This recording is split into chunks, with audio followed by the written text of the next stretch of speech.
বন্ধুরা, আজ আমি কাঁকরোলের পুর বানাচ্ছি।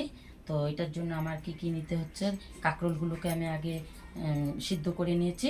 তারপরে কাঁকরোলের ভিতরে যে বিচিটা ছিল সেটাকে আমি পেস্ট করে নিয়েছি। ওটার মধ্যে একটু নারকেল দিয়েছি, একটু পোস্ত দিয়েছি, আর একটু সর্ষা দিয়েছি, আর কাঁচা লঙ্কা দিয়েছি। তো পেস্ট করে এখন এটার মধ্যে ঢুকাবো।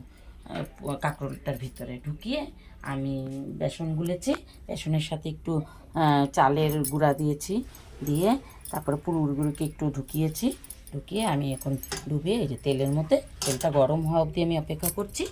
তো গরম আমার হয়ে গেছে, তো আমি এখন ছাড়ছি।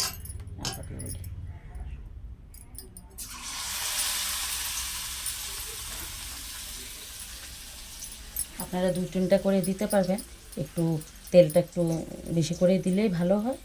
এটাই আমিও একটু বেশি করেই দিয়েছি।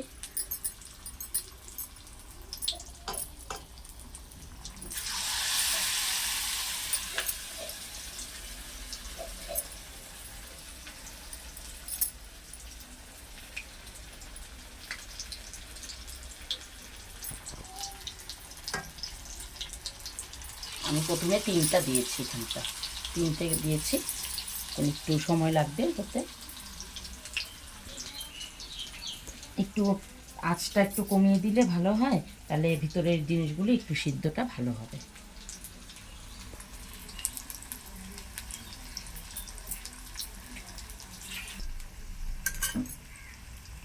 একটু লাল হওয়া অবধি, একটু লাল লাল করে ভেজে নিয়ে হলে আমার কাঁকরোলের পুর প্রায় কমপ্লিট হয়ে গেছে।